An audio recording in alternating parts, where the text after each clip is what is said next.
Thomas the Tank Engine.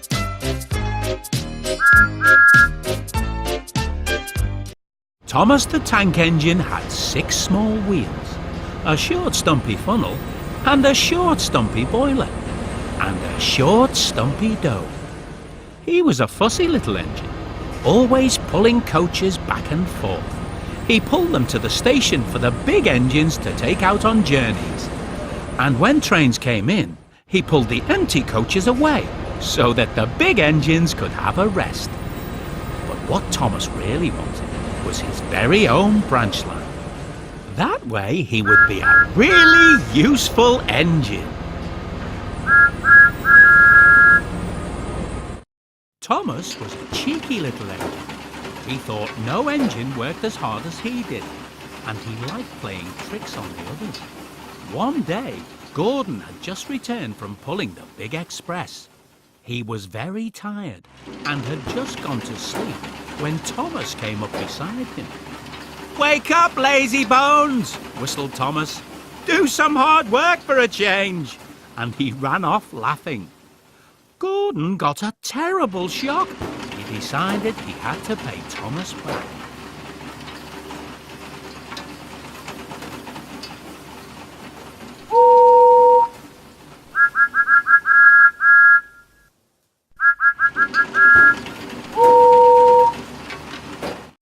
The next morning, Thomas wouldn't wake up.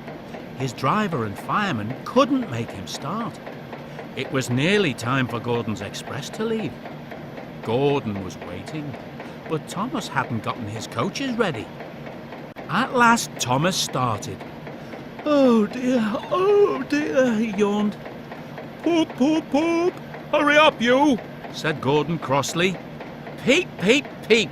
Hurry up yourself!" replied Thomas cheekily.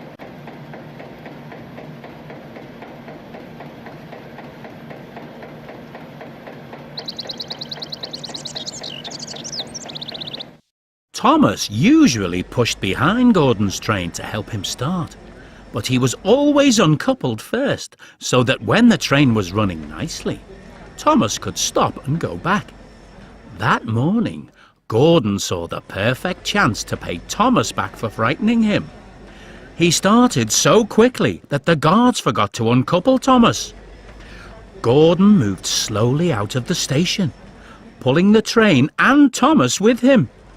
Then he started to go faster and faster, much too fast for Thomas.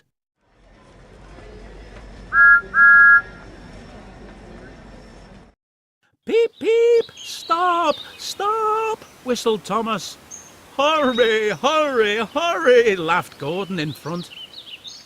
"You can't get away! You can't get away!" giggled the coaches. Poor Thomas was going faster than he had ever gone before. "I shall never be the same again," he thought sadly. "My wheels will be quite worn out."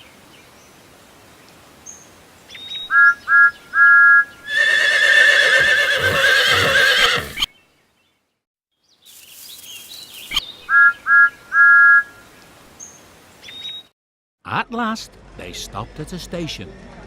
Thomas was uncoupled and given a long, long drink. "Well, little Thomas," chuckled Gordon, "now you know what hard work means, don't you?" Poor Thomas was too breathless to answer.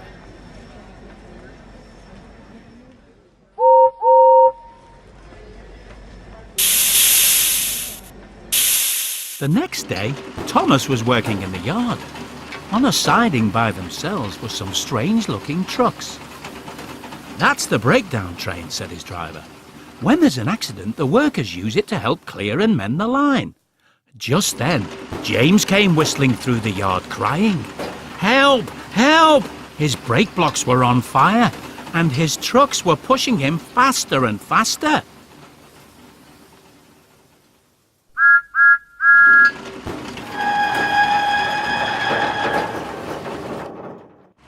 James disappeared into the distance. Soon after, a bell rang in the signal box, and a man came running. "James is off the line! We need the breakdown train! Quickly!" he shouted. Thomas was coupled onto the breakdown train, and off he went as fast as he could. Bother those trucks and their tricks, he said. I hope James isn't hurt.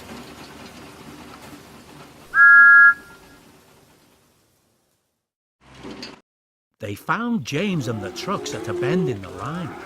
James was in a field with a cow staring at him.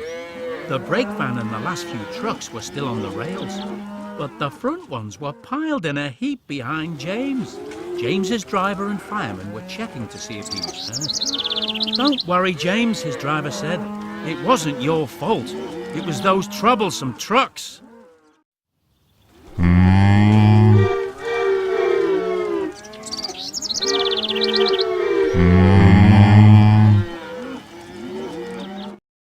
Thomas pushed the breakdown train alongside James. Then he pulled the trucks that were still on the line out of the way. Oh dear, they groaned. Serves you right, puffed Thomas crossly. As soon as the other trucks were back on the line, Thomas pulled them away too. He was hard at work all afternoon.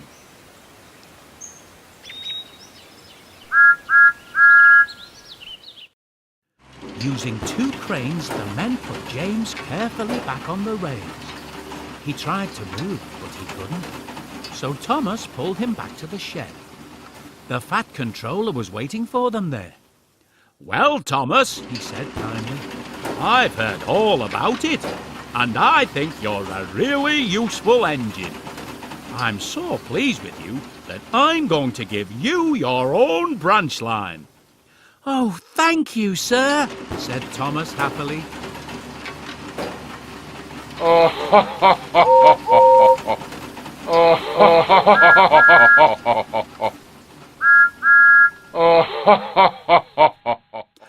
Now Thomas is as content as can be. He has a branch line all to himself, and he puffs proudly backwards and forwards from morning till night, with his coaches Annie and Clarabelle. Edward and Henry stop quite often at the junction to talk to him. Gordon is always in a hurry and doesn't stop. But he never forgets to say poop, poop, poop to Thomas, and Thomas always whistles peep, peep, peep in return.